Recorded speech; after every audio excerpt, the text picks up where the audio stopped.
নেত্রকোনার পূর্বধলা উপজেলার ধলামুলগা ইউনিয়নের মধ্যবর্তী স্থানে দিউপাড়া গ্রামের পাশেই লাউওয়ারি নদী। নদীতে আগে সারা বছরই পানি থাকত, এখন বছরের প্রায় 6 মাস পানি থাকে না। নদীর দুপারে 10 থেকে 12টি গ্রামের চলাচলের জন্য একটি পাকা সেতু ছিল। সেতুটি পুরাতন হওয়ায় ভেঙে 2,96,00,000 টাকা ব্যয়ে 30 মিটার দৈর্ঘ্যের নতুন সেতু নির্মাণের জন্য উদ্যোগ নেয় স্থানীয় সরকার প্রকৌশল বিভাগ পূর্বধলা। প্রায় 1.5 বছর আগে নির্মাণ কাজ শুরু হওয়ার কথা থাকলেও প্রাথমিক কাজ শুরু করার পর ঠিকাদারি প্রতিষ্ঠানের অবহেলায় নির্মাণ কাজ থেমে গেছে।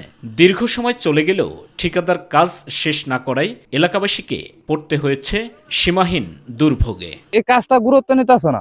হুমকুটুমকে আমাদের পোলা আন্ডে দিচ্ছে, দেওয়ার পরে আমাদের পোলা আন্ডে করছে তোমরা আমরা দেখে নেবো। ধান নিয়ে আসতে গেলে আমাদের পানি এদিক দিয়ে যাইতে হয়। পিলার করছে 53 ফুট, কুচ্ছে মোটে 30 ফুট 35 ফুট করিয়া সব পিলার ভাঙে না চুরি করে চালাইছে। মহিলারাও আসে যে পার হইতে পারে না, পানি দিয়ে পার হয়, অনেক ঝামেলা।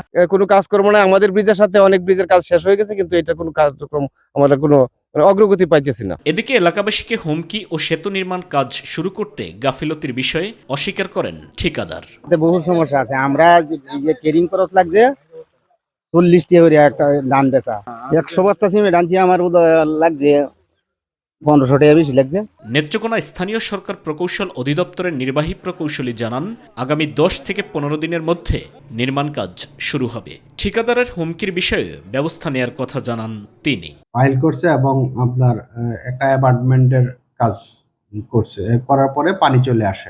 আগামী 10-15 দিনের মধ্যে পানি সরে গেলে এবং ঠিকাদার সমস্ত ম্যাটেরিয়াল নিয়ে আসছে, কাজটা দ্রুত শেষ করতে পারবো। দ্রুত সেতুটির নির্মাণ কাজ শেষ করলে এলাকাবাসীর দীর্ঘদিনের জনদুর্ভোগ লাঘব হবে এমন প্রত্যাশাই এলাকাবাসীর। সাইদুর রহমান আবির, মাই টিভি নিউজ ডেস্ক।